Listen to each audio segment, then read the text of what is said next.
usually we always tend to complain a little bit and say how hard it is to be female founder, which is also true, and how many struggles and obstacles this path has. But today, that's it.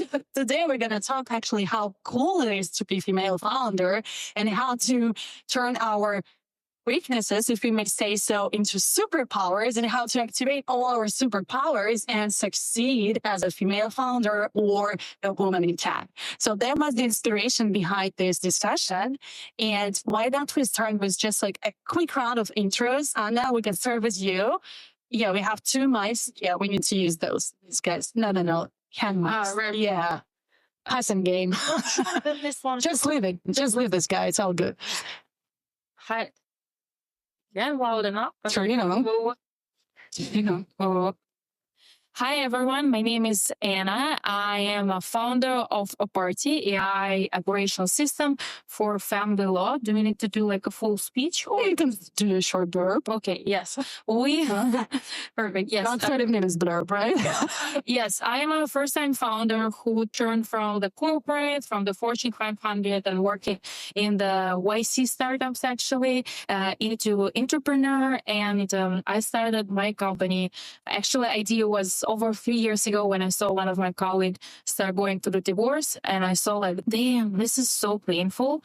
We need to automate. Then I met, that was 3 years ago. I saw this pain, but I was not mentally ready, if I'm good enough to be a founder. And it took a little bit of time to meet another third co-founder who was always entrepreneur and trying to get him into the corporate. But I joined the forces of the being entrepreneur. And then we started and things started moving pretty good. You. Great job. Tara? Hi, everyone. I'm Karolina. I'm a founder of Space of Mind. And this company started with a pretty unfortunate experience of having a PhD 4 years ago. And now I built an app that actually helps people overcome your own limiting beliefs and difficult life transitions by connecting with your future self a year from now. It's a really cool experience. I encourage everyone to try it. Excited for this panel. Thank you so much. Jayla? Hi, everyone. I'm Jayla, co-founder of alumni, a bit disconnected from a normal person. We're a biotech company based out of Harvard. And we do live cell visualization at the point of care, which means we're essentially developing any type of microscope to bring reliable and accessible diagnostics to every patient. Amazing. Awesome. Hi. I'm Upeka. I'm the founder of DianaHR. We are a YC W24 company. DianaHR is an AI-powered HR person for the 1.4 million small businesses in the US that have at least 10 employees. I think that's it. Yeah, sure. Niosha? Hi, everyone. My name is Niosha. I am the co-founder and CEO of TectoAI. YC Summer 25. We are developing an agent management platform. The way we see the future is going to be a lot of human and agent interaction, and we want to be the system of record for all the agents that are being used in enterprise. Amazing. So very different backgrounds, very diverse panel. And you can keep the mics because the first question I want to ask all of you again is let's just start from the most essential one. What do you like about being a female founder? Let's start with you. I think for an early stage startup, attention is currency. So when in YC, there were 350 male founders and maybe 30, 40 female founders. And that's the same case with each batch. So on those demo days, the meetups, you stand out and people remember you. And it's good and bad. The good thing is that they remember you, and the bad thing is they remember you. So it's always a great starter for conversations with customers, conversations with investors. And I highly capitalized on that. Me and my co-founder are both female first-gen immigrants. So we leaned on that characteristics of ours that made us more approachable, more personable, and more people remembered us. And that's where we started. Amazing. Upeka, what about you? So I kind of have a similar thing, actually. So I used to work at Gusto. I was the head of engineering for the HR group. So I've been in tech for a long time. Early days of tech, I remember I actually went to Old Navy and bought a bunch of button-down shirts to try to fit into the engineering team. And over time, Look like that. Pretty different. so over time, I just learned how to be myself, even as I took on more and more leadership roles. And actually in YC, at some point, I started coloring my hair. The color of my hair changes quite often. Never know.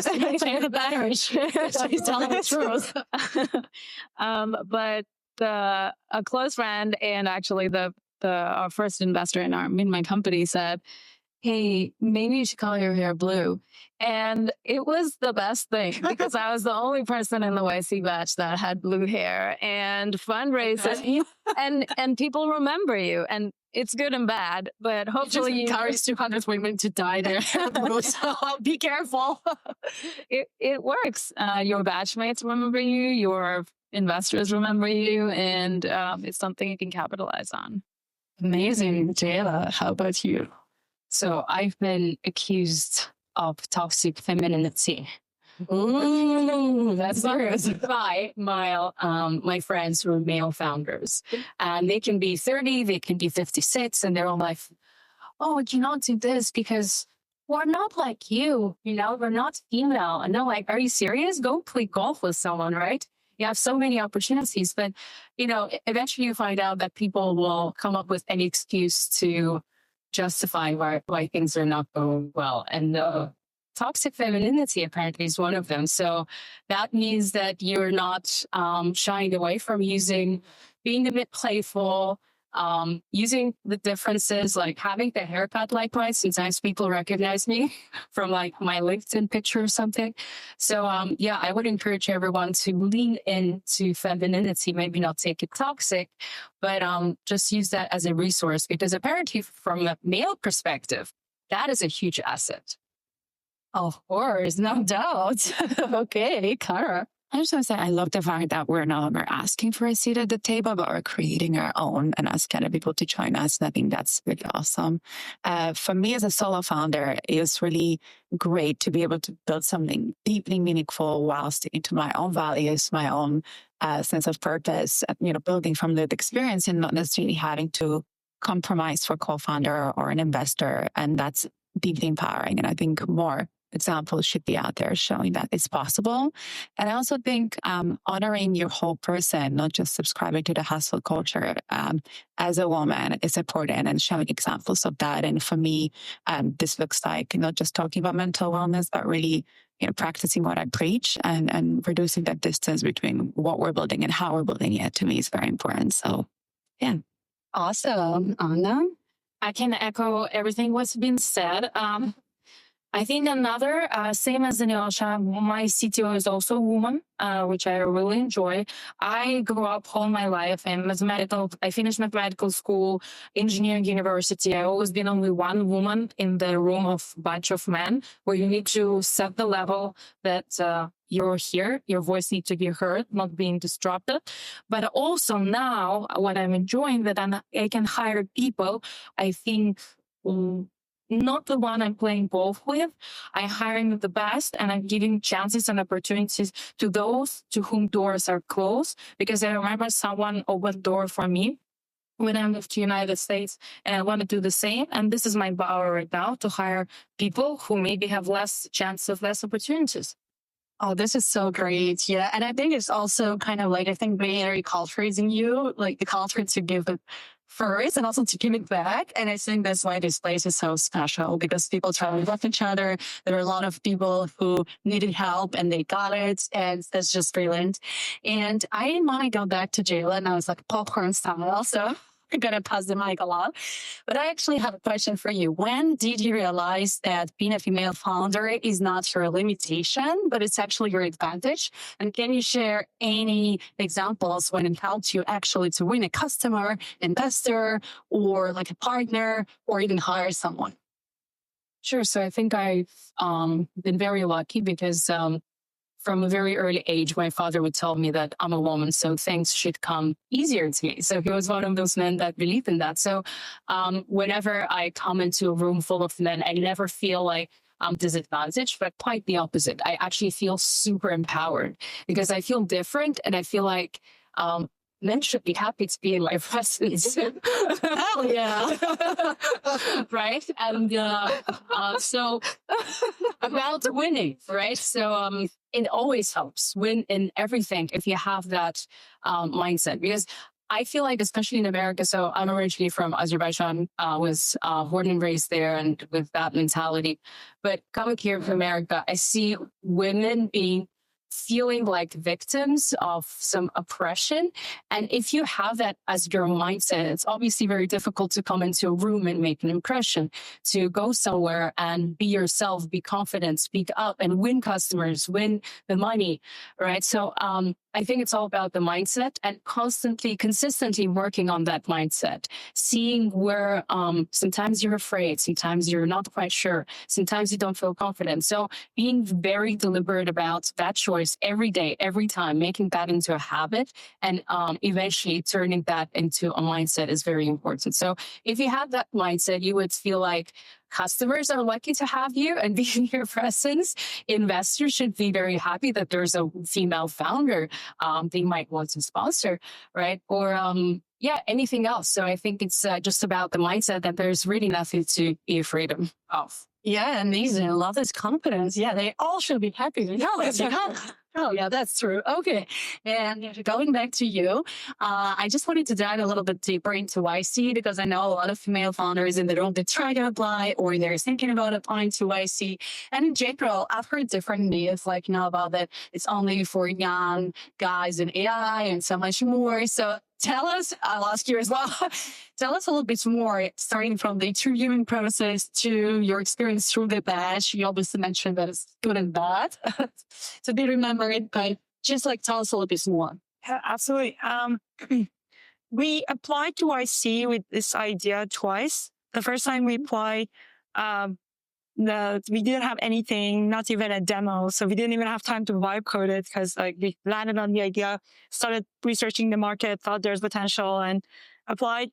We didn't hear back. Then we did raise a pre-seed. We didn't want to apply. Gary Tan emailed us and told my co-founder that we are looking for people with your background. Please do apply again. So that made us, okay, sure, we apply this time. We made one of the probably boldest YC founder videos that I've ever seen myself. I'm not going to say boldest ever. No, but I love here's the thing. The video, I'm just trying to tell you to embrace, be your authentic self. When my co-founder and I we're making the video, I got frustrated, and I'm like, hi, my name is Niosha, and I'm here to make a lot of money. And then left the camera. And my co-founder was like, oh my God, this was brilliant. We should do this. Because we've already raised a pre-seed. We didn't care if we get into YC or not. We were on our way to raise a seed round, even without diluting ourselves. But YC has its own perks. So we filmed that, and we basically said, hi, my name is Niosha. Co-founder said, hi, my name is Roxana. And then I said, we're here to make a lot of money. And then left the chat, basically disappeared.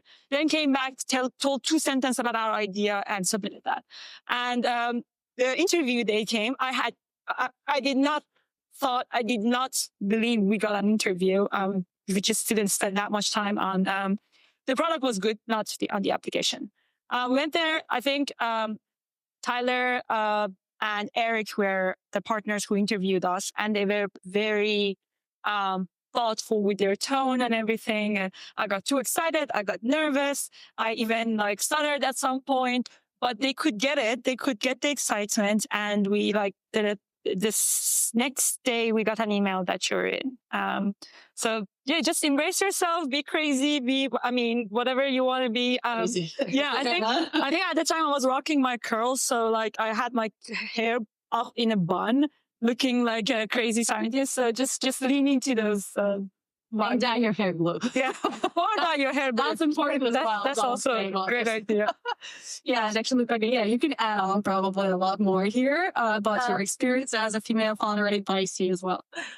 Yeah, I mean, YC is amazing. It was maybe one of the hardest things I ever did. I mean, it's rough. Maybe almost had a panic attack at some point, but it's fine. So helpful. It's just you learn so much, and it gets your company to a place where it has momentum. So I can't recommend it any more highly.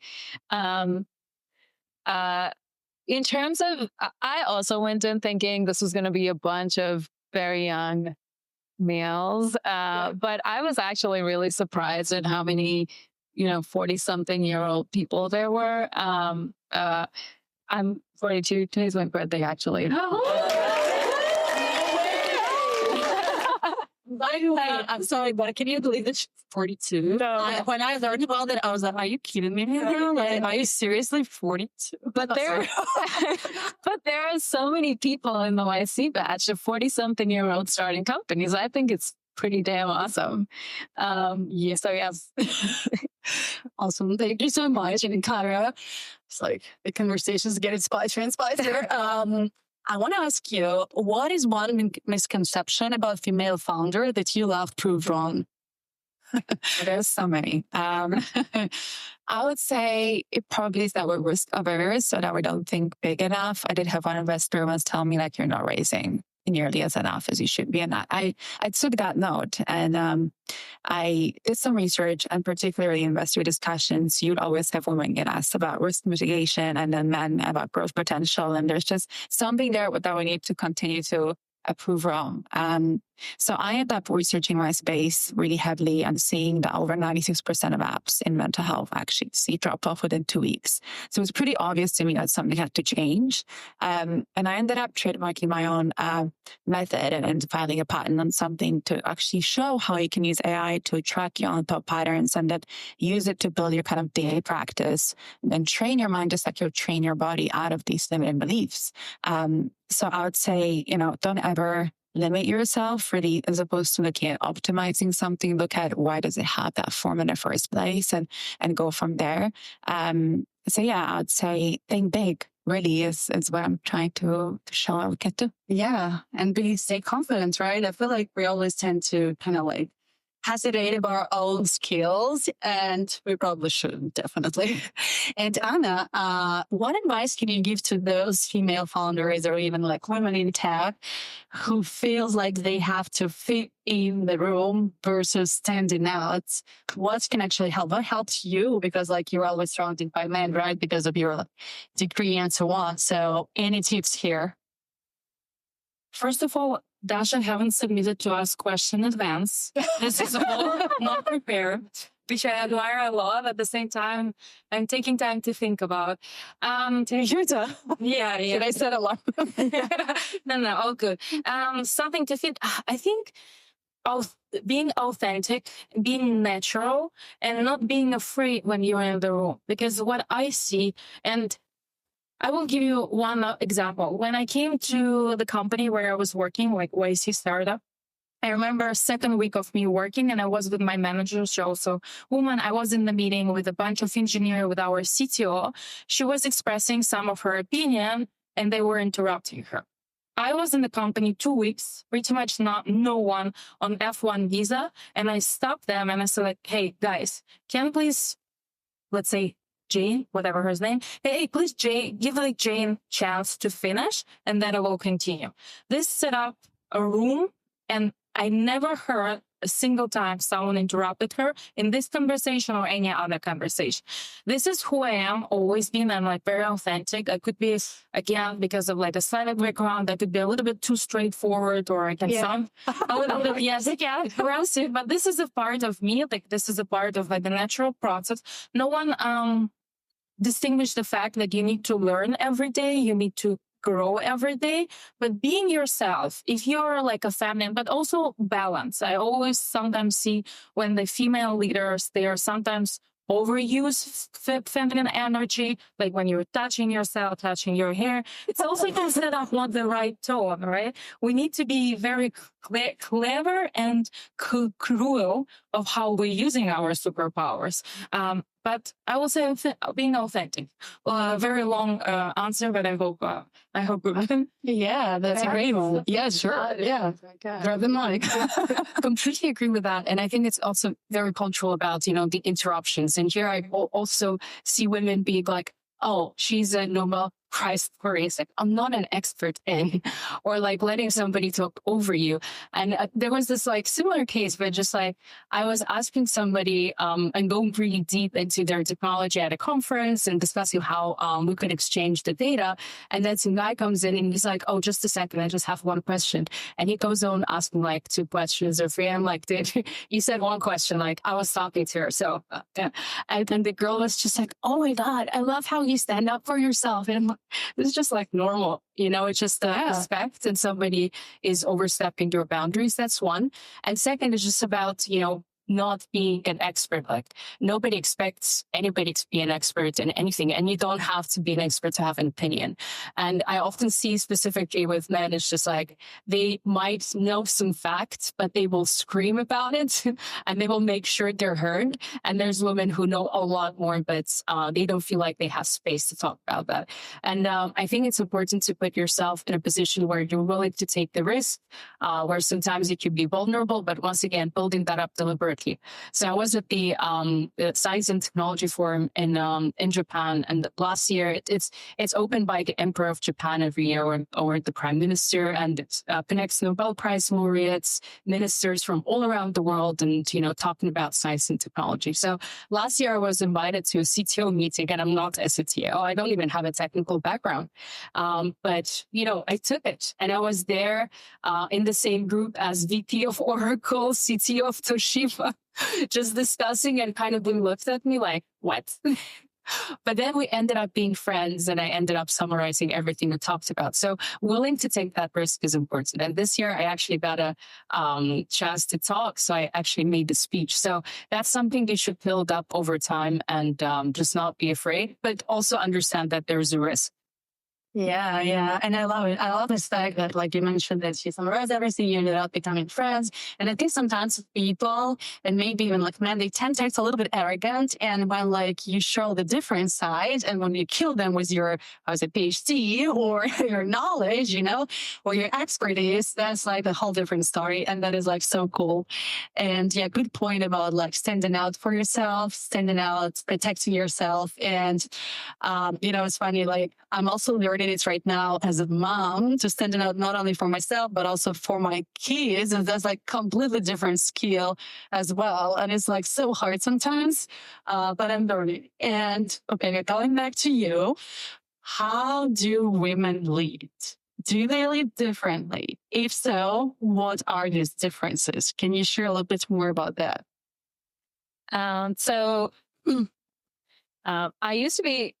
I was an engineer for a really long time. I used to joke I was in a long-term relationship with my noise canceling headphones. And then at some point I got pushed into kind of a management role, and I was leading like a large group at Gusto. So I was in these rooms where I was the only woman, and all the other leaders were men. And so I felt I had to fit into a certain box and try to be assertive in a certain way in order to be taken seriously as a leader. But over time, what I learned is that, and I'm generalizing here a little bit, but I feel like men actually have a disadvantage because stereotypically, for example, boys don't cry. Right. But women have like a much wider range of emotions that they can express, which are normal. And, I felt like the more authentic that I was with the people that I led, the more invested they were in their role, the more they loved their role. And this is going to sound a little bit boasty, but, my group at Gusto was one of the best. Like we had the highest product velocity, and, you can ask people like us there. But people were really invested in their jobs. And part of it was, I felt like, because I was authentic as a leader, I would wear giant dresses with flowers on them. One time I cried in a meeting where I had to, I was leading someone and walking them through something really difficult that was happening. And so that kind of authenticity, I think, is really helpful. And I think it's a superpower for women, and it's not something that comes easily to men, most men at least. Yeah, I love that. And Yasha, going back to you, I think right now there is kind of like a slow, small, but ongoing trend for female founders, for women in tech, be feminine and like show up more. Like, like in a staff, we all tend to wear sweatshirts and jeans. And I swear to God, I never did that. But for the last 6 months, I do wear anything rather than jeans and sweatshirt. And I was like, oh my God, so like, why? Like, what's wrong with you? And only for events, sometimes I dress up. And now I can see, and like, for example, like Niosha, and I met her at one of the events, and she was like so dressed up in high heels. And then at another, and I was like, hell yeah, why not? Like, she's always so ready. She's always so prepared. And she's not she's not shy to show her feminine side, to show that, yes, I can wear a miniskirt. Hell yeah. And I also have a PhD. So what? Like, I can do it all, I can combine it all as I want. And I absolutely love that. So I wanted to ask you, just like in general, what do you think about this trend? How do you present it? How does it help? And, I also hear from some women that sometimes they're like continuing on themselves, like, oh, maybe I'm too much. How can I like wear a dress? Like everyone wears sweatshirts. Maybe like they will think that I'm stupid. Like, So what are your thoughts here? Yeah, I think I noticed a trend too during this YC batch. For example, one of the founders of the prompting company, they just announced they raised $6.5 million. She always wore very feminine, tweed skirt. I think it again comes down to women realizing that they own space now, and they love that. they do it. We own the space. We own the space. Yeah. As no. One of other speakers mentioned, and we now define how it's going to look like. I think I always enjoy good aesthetics, whether it's interior design or whether it's the way you look. I think it's a form of expression. So I try to look edgy and put together, and that kind of, before I start even speaking, sets the room and sets the tone that, okay, she's got it together. I know that like for a while, Bay Area had this vibe of like, people shouldn't care about how they look and should basically work hard. But even those who work hard, if they wake up half an hour earlier during the day, they can get dressed and get ready. So that's not an excuse anymore. And I like to, again, just being able to make a statement before even you speak. And I highly recommend to be prepared and do your homework as well. It's not only about the looks. And one is one in the room. Yeah. It's just, and that's actually harder, because then you kind of portray a confidence, and then if you sound stupid, it's really bad. So it's even harder. So again, being memorable makes it harder. So the bar is higher, and then next time you're getting ready, you're thinking to yourself, am I also ready up here, or am I just looking good? So it kind of pushes you forward as well. Like I don't believe in manifestation or any of that, but you kind of portraying a character that you want to live it, and you try to be it.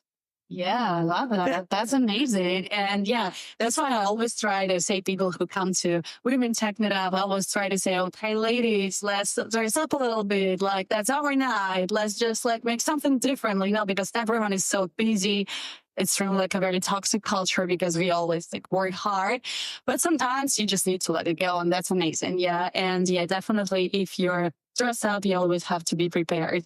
And Kara, going back to you, I also know that a lot of women struggle with saying no. And that's also part of our like confidence issues. I'm not sure what it is. So we definitely have very great music in Hollywood. So how do you say no with confidence? Great question. That took me a long time to find an answer for. I used to be the type of person that took every meeting. Someone would come up to me, offer a collaboration opportunity. I would take that call. Any investor that was interested, I would be there. And then I very quickly realized it's not sustainable. So really, to me, what I've come to believe is that it's actually, we should be more scared to say the wrong yes than the right no. And what I mean by that is really every time we say yes to something that's not aligned, we're actually stealing time from the things that matter most to us. And I really made my priority to take the time to realign and understand, okay, what are the kind of top 3 things I need to be focusing on in that quarter, that year, and I really put aside everything that doesn't align with that and become a bit brutal this way, because otherwise time just passes and you end up wasting a lot more time than you wanted to. And I think for women, it's also about learning to say no without over apologizing. I think we're socialized to sort of cushion our own boundaries with apologizing. I struggle with that. Yeah. So really, but you know, what's funny is that the more you confident saying no, people actually respect the fact that you value your own time and your own, focus, and it weirdly makes them want to work with you more. So I'd say that's maybe a hack for us to realize, be more confident with your no. Yeah, it is. Actually, just like today, I got an email asking like, "Hey, Dasha, can you please do this and this? I can help with that." But I was like so busy, like literally, I just had no time for that, and I said, "Sorry, no." And that's it. And I was like, oh my God, this person will never get back to me. And I was like, oh, well, yeah, of course, I totally understand. No worries. It's not fun. I was like, that's right. Okay. Nice. Okay. Thank you, Clara and Anna. We are have a few more questions, and then we would like to open the floor for Q&A, by the way. So if you have any question that you may think of to ask our female founders, let's do that. What do you think? I wanted to ask you about success. Like, how do we define it? What is it? And what should we actually unlearn about, how success should look like? Because we obviously have certain stereotypes. So yeah, another good question for you. So philosophical every time. Well, okay, that's why you're here. Quick circle back about the no's. I think important, and this is our superpower as the woman, also to trust your gut. Every time I feel that something is not right or not aligned with my values or my vision, it's important to hear your voice inside, not inside of your head, but something. Don't have too many voices. Yeah, I have a lot of voices, unfortunately. Okay, success. I can do quantitative what's a success, or actually not quantitative and what for me success. It's really important, I think, in founder journey to remember small wins. Like keep cheering up, like, okay, today we got yes for this. Today we hired this person. Today we save money here. Yada, yada. This is success for me, like every small step. And every single founder who are building their company from zero will tell you that we're trying to focusing on something negative instead of focusing on something positive. This is number one for me, remembering those small wins. Another success, my personal success versus my success as a company, my personal that I am healthy, I am here, I'm in the place where less than 0.05% in the world want to be. This is success. This success every day, walking in the street, knowing people who I know, building the circle about you. And the biggest success that people in the room where you're not presented will be talking about you. This is the biggest success, that you learn that someone referred you, your services, again, so we're referring, for example, we're talking with one company and I was thinking about Niosha's company also to speak with them. This is a success that someone will remember. And another success, what Dasha mentioned in the beginning, give first and then something will come back to you. Not coming to the people and ask them for something. This is a similar story, guys, for LinkedIn when someone is adding me and no single note, nothing. It's not that I'm Peach and I will not add you. No, like, who the hell is this character? Right the note, like, oh, I read your article, I saw you somewhere, like something, stuff like that. And a success, success also when I think your parents seeing we recently with my co-founders decided to include our parents in our monthly updates. And I think yes, it's a success when your parents are calling you and say hey, I saw the picture. I just translated what you're doing. And so sweet. Yes, that's made my heart very warm. And of course, success, every time you're getting safe note with a lot of money and the valuation you want is also success. But that's a quantitative. I can talk about it as a product manager. I can talk about it for a long time. Yeah, that's amazing. Diana, go ahead.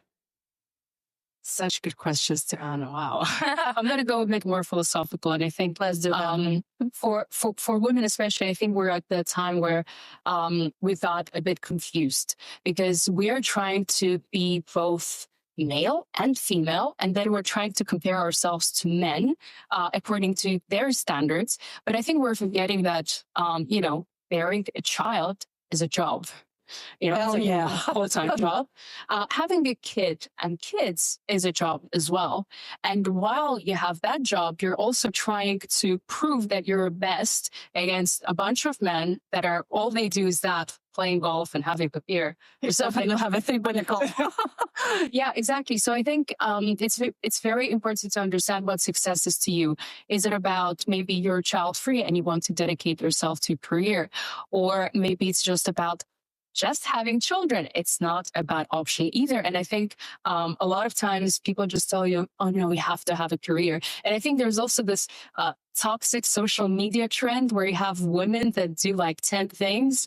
They have like 5 businesses and a corporation to run and 5 kids, and they cook for them every day. And they also read to them. That's not so. So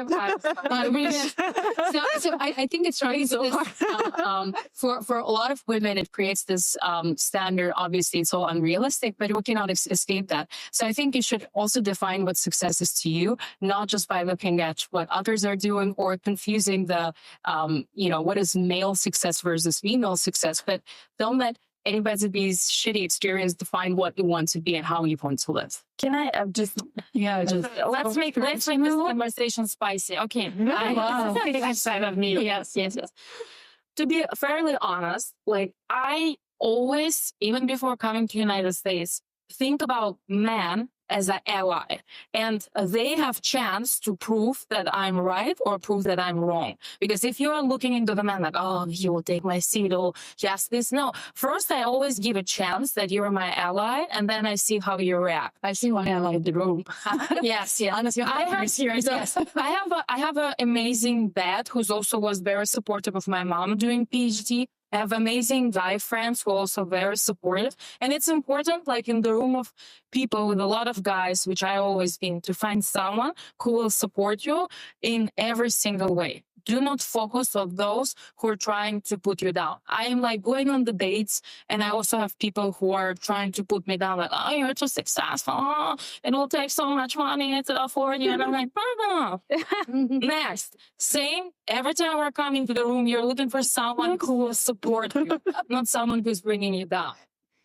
That's just FYI. Love men, there's a lot of good guys. Yeah. Sorry, I forgot what I wanted to say. No, but that's actually a very good point. And I like +1, because I think like historically, I always had like a lot of support from men, like with my parents or friends, even more than from women, like I always suffered from that. Yeah, and my husband, he's like the biggest support. I wouldn't be even sitting here because he's now with 2 kids, so it would never be possible without him. So that's why, +1. But right now, before we open the floor for questions, real quick, I want each of you to say just one superpower that you think each female founder should always remember of. Okay, let's go with you. You're holding the mic.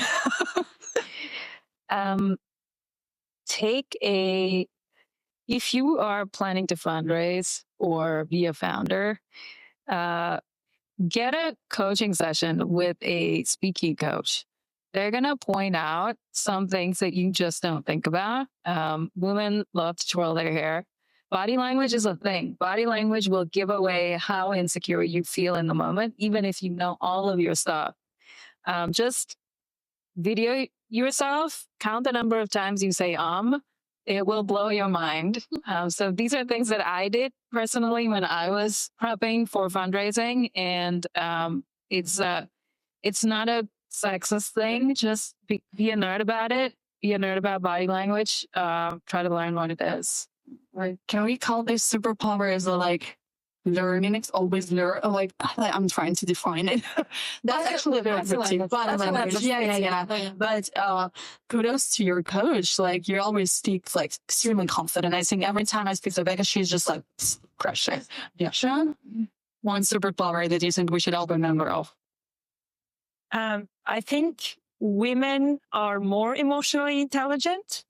And one of the most successful people that I've recently met, that I had the honor to have dinner with a big tech CEO, he was very emotionally intelligent. So he quickly adjusted his position towards me and to become an ally with me. He started from a position of power, but then soon realized that he can dim his light for me a little bit. So women are naturally more emotionally intelligent because they have to understand their babies and they have to raise a kid. So use that to manage your human relationships. Being powerful doesn't always mean being louder, being more assertive. I learned at that moment from that very successful tech CEO that sometimes being powerful means making people agree with you. And that's something that we naturally possess, just being able to manage it, and that dance, that tango and back and forth, how to manage that. We're all really good at it. Practice it. Love that, Jayla. Divine feminine. Yeah. So I'm in biotech. I work a lot in fertility. Speak to fertility doctors and patients almost every day as part of my research. And we must remember that we are females, we are creators, and that is such a powerful energy that if we understand that it's there, no man can resist it. And if you actually tap into it, you use it consciously. And if you understand it's there to support you and not to make you a victim, that's the biggest superpower there is. Amazing. Thank you, Kara. I want to say female intuition all the way. It takes a long time, and it did for me, to kind of learn to trust my gut instincts. But I think when you're creating your own lane, you need your instincts with you. And this goes for knowing who to partner with, who to hire, what product decisions to make. So I'd say learning to cultivate that gut instinct, to trust it more, and not really listen to all the outside noise. It's important. Amazing, Anna. Love it. I will say two parts of this answer. My answer will be two parts. The number one is it's never hurt to ask. Whatever you have a conversation, it's never hurt to ask something like for partnership. I've never asked like, oh, maybe you know someone. So many positive outcomes I got from just asking. You're not paying anything for asking and just coming to the people, oh, maybe you know someone. And the second, people love to talk about themselves. Listening. Like during the tech crunch, like we were 3 days there. People are constantly like, hey, what's your company doing? I'm immediately asking like, what are you doing? And then for 5 minutes, someone is talking and there's no interest. And I was just listening and I'm like, amazing. Thank you so much for coming. And they're just leaving, just listening. I did this mistake yesterday when I was not listening. I started talking first and I overshare something. But I remember myself like, oh my God, I should listen first and then only answer. Great, amazing. Let's give a big round of applause to all of our ladies.